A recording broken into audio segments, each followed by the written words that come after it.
Oi pessoal, nós vamos conversar hoje um pouquinho aqui sobre o texto do Wilhelm Flusser chamado O que é Comunicação, que está em português. Ele está nessa coletânea aqui, chamado O Mundo Codificado, que foi organizada pelo Rafael Cardoso, com traduções da Raquel Absamara.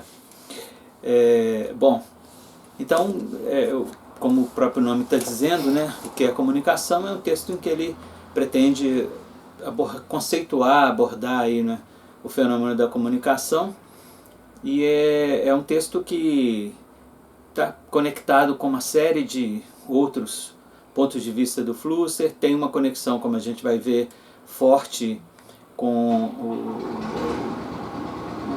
capítulo, né, da pós-história, do livro Pós-História, 20 instantâneos e o modo de usar, chamado exatamente Nossa Comunicação, mas também com outros textos e pontos de vista aí desenvolvidos pelo Flusser, né? E o ponto de partida dele é que a comunicação não é algo que a gente possa chamar de natural, né? E ele, a partir desse ponto de partida, ele diz: por isso a teoria da comunicação não é uma ciência natural, mas pertence àquelas disciplinas relacionadas com os aspectos não naturais do homem, que já foram conhecidas como ciências do espírito, Geisteswissenschaften. A denominação americana Humanities expressa melhor a condição dessas disciplinas. Fecha aspas. Aqui é interessante que ele se reporta a esse termo, né, alemão, Geisteswissenschaften, que ele está relacionado com uma discussão que aconteceu na Alemanha, nos países de língua alemã, a partir de meados do século XIX, né, sobretudo entre os autores ligados à hermenêutica, como Schleiermacher, Dilthey, né? Então eles propunham, não contrariando aqueles que defendiam a ideia de um método apenas, um método universal para a ciência, que oportunamente englobaria também as ciências humanas. Eles propunham a ideia de que existe uma diferenciação metodológica e da própria natureza mesmo entre as ciências do espírito, né, as Geisteswissenschaften, e as ciências da natureza, né? Então esse é um ponto de vista. E ele retoma aqui também essa ideia da Humanities, né, que pela influência aí toda dos países anglo-saxões, né, no empreendimento acadêmico, né, e na própria língua também, né? Então o termo Humanities, né, que traduzido às vezes para o português como humanidades, também tem um significado disso, né, quer dizer, de um tipo de conhecimento que ataca, que é diretamente afeito aí ao ser humano, à sociedade, etc., né? Um outro tópico interessante que ele fala é sobre, quer dizer, que a comunicação, ela é, bom, a gente já sabe, essencialmente humana, e ela é essencial à existência humana, porque sem a comunicação haveria o que ele chama de idiotia. Idiotia, pela própria etimologia da palavra, quer dizer isolamento, né? Então tem um outro trecho aqui que eu gostaria de comentar, que diz o seguinte: a idiotia, o ser homem imperfeito, é falta de arte. Certamente existem também relações naturais entre os homens, como a relação entre a mãe e o lactante, ou então uma relação sexual. E pode-se afirmar que essas seriam as formas de comunicação mais originais e fundamentais. Mas elas não caracterizam a comunicação humana e são amplamente influenciadas pelos artifícios, são influenciadas pela cultura. Fim de citação, né? Então, assim, a comunicação como um fenômeno tipicamente humano, nesse sentido de superar o isolamento, né, do ser humano no cosmos, por assim dizer, né? E que, bom, até mesmo as relações entre seres humanos que primam, digamos, pelo aspecto de natureza, como né, as relações sexuais ou a relação, né, do bebê com a mãe, etc., elas não são específicas, digamos, da humanidade, e também elas adquirem características muito diferentes de acordo com a cultura, né, em que elas ocorrem, né? Bom,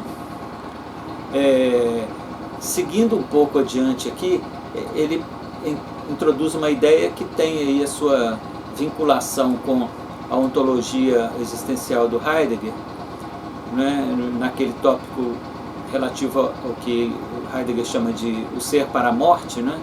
Então o Flusser adota um pouco esse ponto de vista do ser para a morte fazendo parte da essência do ser humano, só que ele acha que a comunicação é uma espécie de método tipicamente humano, no sentido de superação desse caminhar direto e reto para a morte, né? Do ser para a morte. Então tem um outro trecho aqui que eu gostaria de destacar do texto.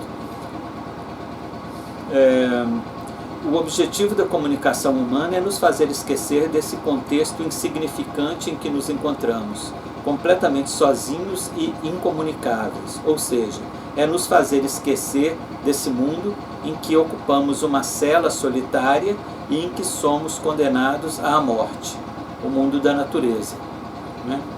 Fecha aspas. Então, esse lado, digamos, da inserção do ser humano na natureza é um mundo que, talvez, de acordo com o que o Flusser está propondo, nos lembra mais o tempo todo do nosso caminho inexorável para a morte do que aquele a partir do qual a cultura existe e é instaurada, né, e é um caminho, né, para a humanidade, né?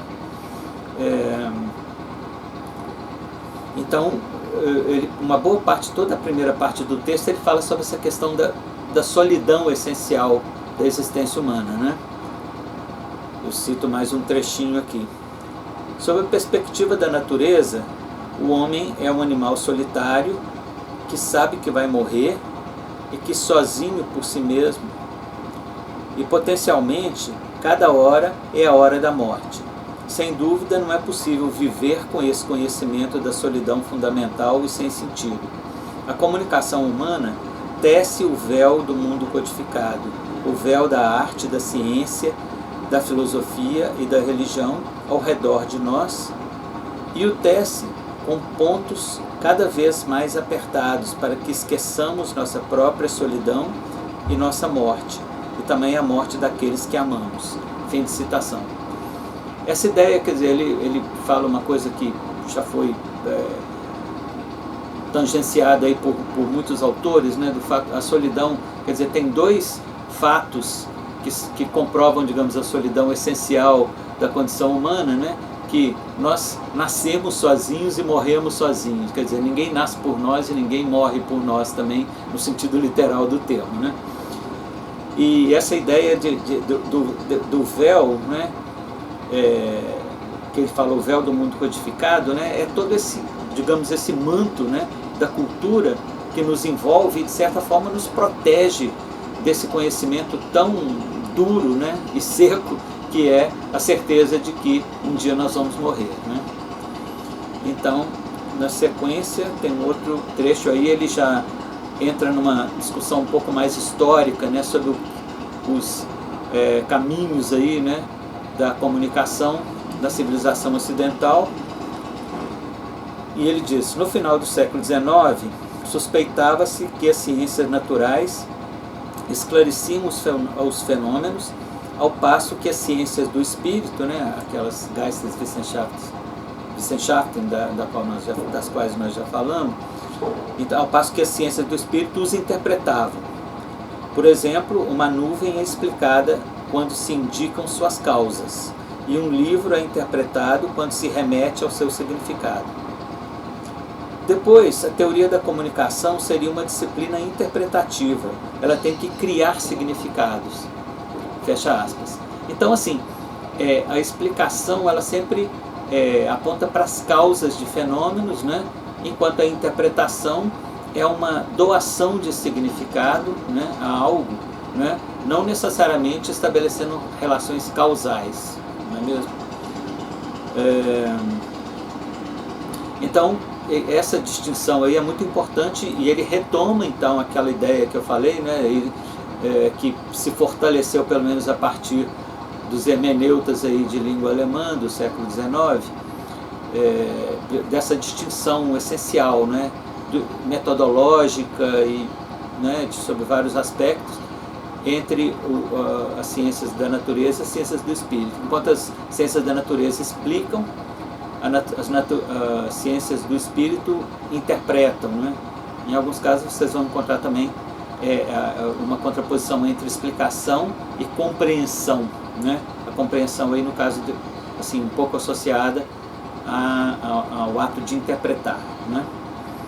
Então, na sequência, ele diz: quando se tenta explicar a comunicação humana, por exemplo, como o desenvolvimento da comunicação entre os mamíferos, ou como consequência da anatomia humana, ou como método para traduzir informações, está se falando de um fenômeno diferente daquele de quando se tenta interpretá-lo, ou seja, mostrar o que ela significa. Fim de citação. Então é claro que muitas coisas têm essa possibilidade de ser explicada por um lado ou interpretada por outro, né? Se a gente pega a comunicação humana, a gente vai ter que se reportar aspectos talvez fisiológicos, né? Psicológicos e fonológicos, etc., da própria estrutura biológica, né? Humana, né? Mas não é disso que se trata quando se fala em teoria da comunicação, né? E é por isso, né, que ele afirma em seguida, né, que a comunicação humana é inatural, contranatural, pois se propõe a armazenar informações adquiridas. Ela é negativamente entrópica.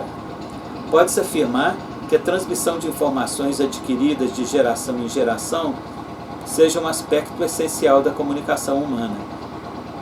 E é isso, sobretudo, que caracteriza o homem.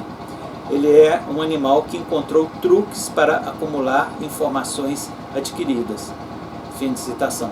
Então aqui ele introduz uma coisa que já é conhecida nossa, né, que é o papel, quer dizer, da comunicação como uma estratégia negentrópica do ser humano, né, no sentido de contrariar essa tendência, né, a partir da segunda lei da termodinâmica, de todos os sistemas realizarem, digamos, as possibilidades mais prováveis, né, e deixando aquelas mais improváveis para, enfim, o final de todo o processo, né? E a comunicação, ela nega esse processo entrópico, né? A comunicação é uma forma de organização entre seres humanos, por assim dizer, né? Então, dentro desse espírito ele fala, do ponto de vista da ciência natural explicativa, esse armazenamento de informações é um processo que acontece por trás de um decurso bem mais amplo de perda de informação, para finalmente desembocar no processo de acúmulo de informações, um epiciclo. Na verdade, o carvalho é mais complexo que seu fruto, mas ao final ele se transforma em cinzas que são menos complexas que seu fruto. Fim de citação. Então, na verdade, existe, quer dizer, pode-se compreender aí em muitos processos, né, existentes aqui no mundo natural, no mundo humano também, esse ciclo, digamos, de negentropia seguido de entropia, que mais lá na frente forma um outro processo negentrópico, etc., como esse exemplo dado aqui do Carvalho, né? Então, na sequência ele fala, de maneira distinta, aliás, bem ao contrário disso, surgirá essa tendência negentrópica da comunicação humana ao se tentar interpretar em vez de explicar. E assim, o acúmulo de informações se manifestará não como um processo estatisticamente improvável, embora possível, mas como um propósito humano. Fim de citação. Uma coisa que eu não tinha comentado no slide anterior é que esse processo negentrópico, né, da comunicação tipicamente humana, ele está ligado também a possibilidade de armazenamento de informações, né? É uma forma de gestão, digamos, né, de recursos que visam, né, a manutenção, né, da própria espécie humana sobre a Terra, alguma coisa dessa ordem, né? E esse acúmulo de informações, ele pressupõe, né, um processo negentrópico, porque o acúmulo de informações permite que essas informações sejam guardadas, estocadas para serem usadas posteriormente, né? E ele diz que não é, quer dizer, estatisticamente é improvável, porque não em todos os processos, né, naturais isso ocorre. Aliás, fazendo um parêntese, ele dá exemplo de que muitos sistemas biológicos são essencialmente negentrópicos, né? Então existe um paralelismo nesse sentido, né, da comunicação humana com alguns processos biológicos, no sentido mantendo aquela diferenciação já falada, né, da comunicação como um processo essencialmente humano e não natural, mas existe esse paralelismo no sentido da negentropia, né, em alguns processos biológicos e tipicamente na cultura humana, né? E ele fala, né, então esse acúmulo é um propósito humano, né? E na sequência, né, ele fala, né, considerando a comunicação humana do ponto de vista da existência como tentativa de superação da morte por meio da companhia dos outros, e é interessante sobre esse aspecto porque a comunicação tem a ver com comunhão também nesse sentido, né? Eu compartilho com meus seres iguais, né, com meus semelhantes, né, eu compartilho todos os meus sentimentos, meus afetos, etc. E isso é algo que nos fortalece a todos, né? Quer dizer, nos fortalece diante, né, de todas as ameaças e diante da inexorabilidade, por exemplo, do nosso fim enquanto seres materiais, né? Bom, então eu vou ler a citação toda de novo. Considerando a comunicação humana do ponto de vista da existência como tentativa de superação da morte por meio da companhia dos outros, ou então considerando-a do ponto de vista formal como tentativa de produzir e armazenar informações, fica parecendo que ela, entre outros aspectos, é uma tentativa de negar a natureza. Na verdade, tanto a natureza lá fora, como também a natureza do homem. É por isso que estamos todos engajados na comunicação, né? Fim de citação. Então tem esse aspecto, né, que, como eu disse, mantém algum paralelismo com certos dispositivos biológicos, por assim dizer, sob o aspecto da negentropia, mas por outro lado, muito tipicamente humano, né? Daí ele dizer que concluía aí esse trecho, o último trecho citado, com essa frase de que nós estamos todos engajados na comunicação, né? E, bom,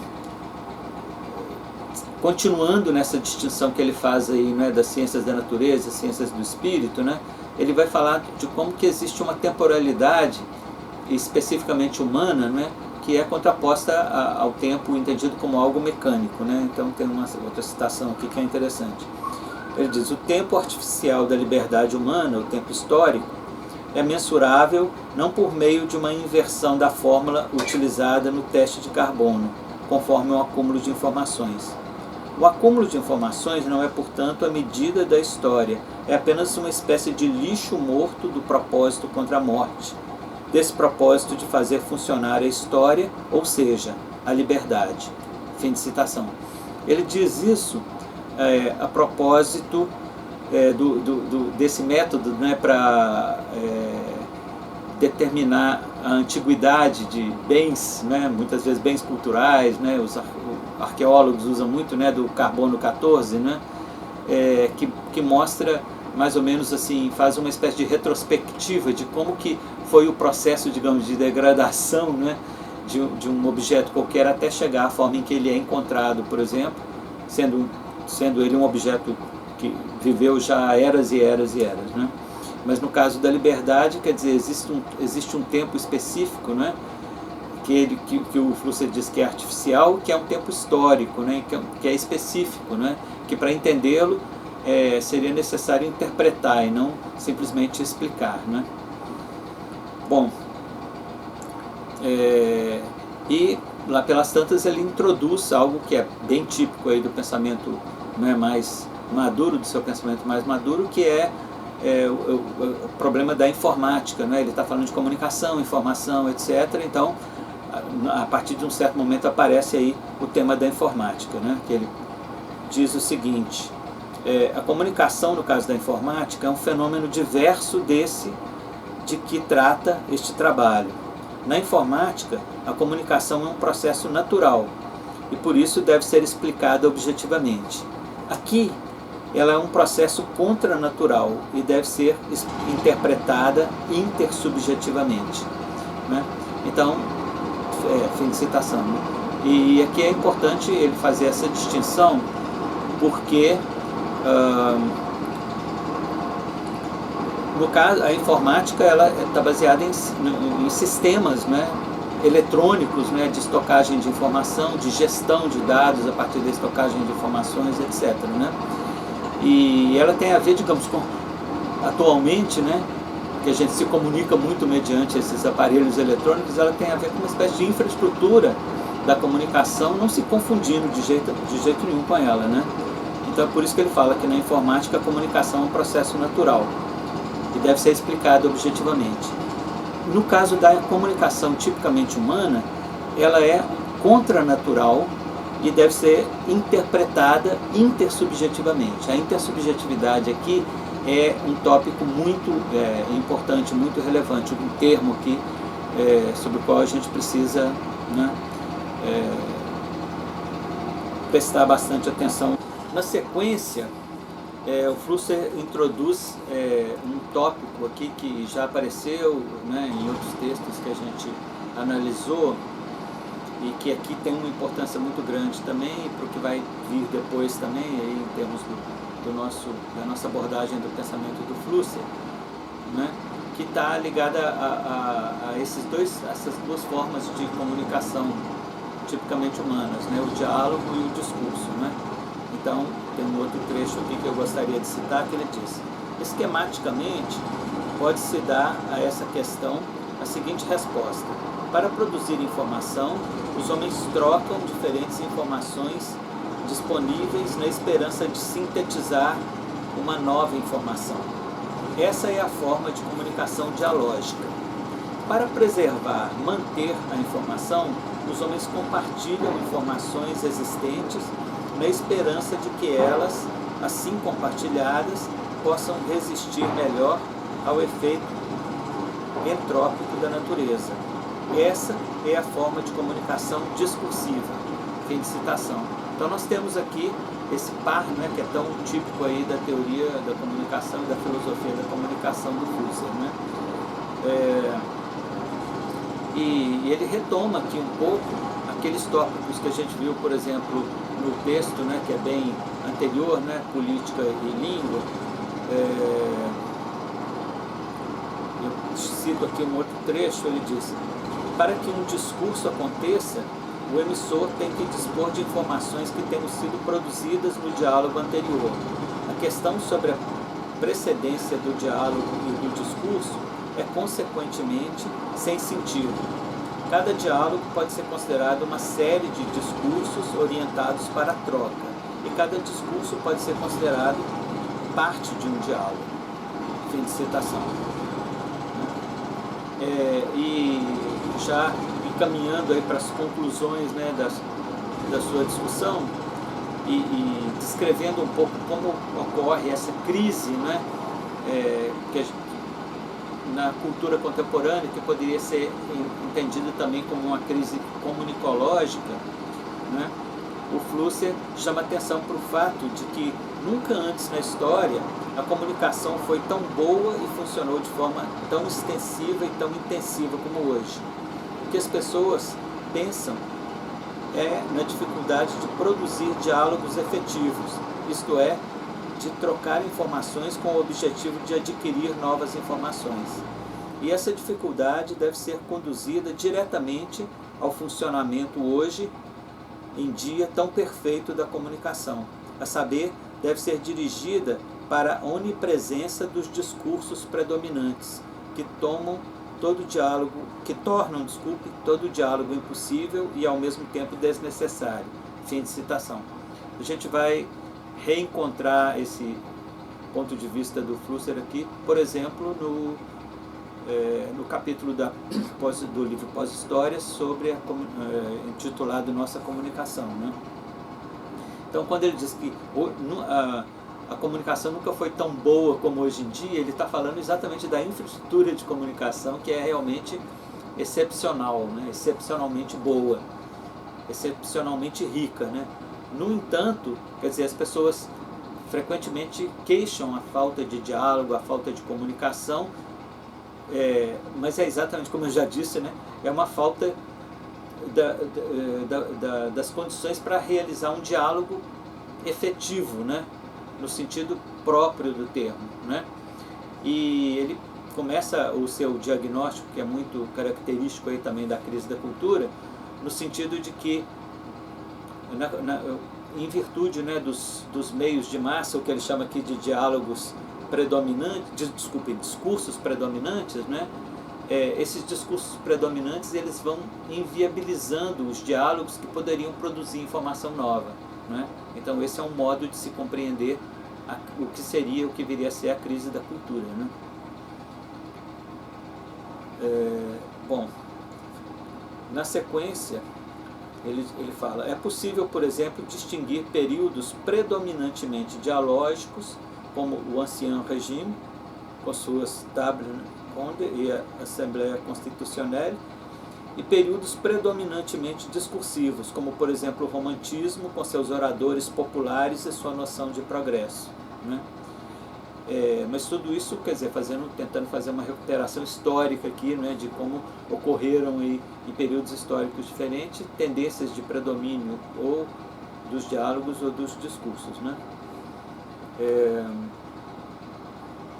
E aqui ele faz uma diferenciação importante que prenuncia a distinção, né, a taxonomia dos discursos e dos diálogos que ele vai fazer no livro Pós-História, no supra-mencionado capítulo aí, Nossa Comunicação, que ele diz: por exemplo, é claro que o discurso, assim como aparece e irradia na tela do cinema, não é do mesmo gênero que aquele transmitido pela avó ao narrar os contos de fada, ou ainda que o diálogo entre os adolescentes no telefone não é como aquele que acontece em um simpósio filosófico. Fim de citação. Quer dizer, o discurso irradiado, né, na tela do cinema é o que ele vai chamar depois de discurso anfiteatral, né? Enquanto a narrativa da vovó, né, para os seus netinhos do conto de fada, ou de, enfim, histórias, né, que podem ser reais ou não, tem a ver com o que ele vai chamar de discurso teatral, né? E mais para diante, logo no segundo período aí, que ele fala que o diálogo entre os adolescentes no telefone tem a ver com o que ele chama posteriormente de diálogo em rede, né? Que é um tipo de diálogo que não gera conhecimento novo, né? Ao passo que, supostamente, né, num simpósio filosófico, o tipo de diálogo que poderia ocorrer seria o que eles chamam de diálogo circular, né? Um diálogo que gera informação nova, gera conhecimento novo, né? Bom, e já caminhando mesmo aqui para o final, ele faz essa distinção, né, do critério semântico e do sintático, né? Então, sob o ponto de vista semântico, os gêneros de comunicação seriam catalogados conforme a informação transmitida, por exemplo, nas 3 classes principais. Informação fática tem a ver com o tempo de verbo indicativo, a informação normativa com o tempo de verbo imperativo, e informação estética com o condicional. Seria interessante a gente discutir, em outro momento a gente pode discutir isso, porque a informação estética é condicional aí na visão do Flusser. Mas seguindo aqui a citação, mas pode ser mostrado que os critérios sintáticos que ordenam os gêneros de comunicação, conforme sua estrutura, são adequados para preparar o campo para futuras análises semânticas. Fim de citação. O que eles chamam de critérios sintáticos, que nesse texto ele não desenvolve muito, né, tem a ver com a estrutura realmente, né, dos modos principais de comunicação, né. Bom, ele vai dizer aqui, e esse é o último slide da apresentação, naturalmente a relação íntima entre significado e estrutura, entre semântica e sintaxe, não deve ser negada. A forma é condicionada pelo conteúdo e ela o condiciona, embora o meio não tenha que ser necessariamente a mensagem. É uma citação do McLuhan, né? Dentro da citação aqui que eu fiz do Flusser. Bom, gente, então é isso, né? São os tópicos aqui principais desse texto que eu gostaria de destacar. Nós ficamos por aqui hoje e até breve.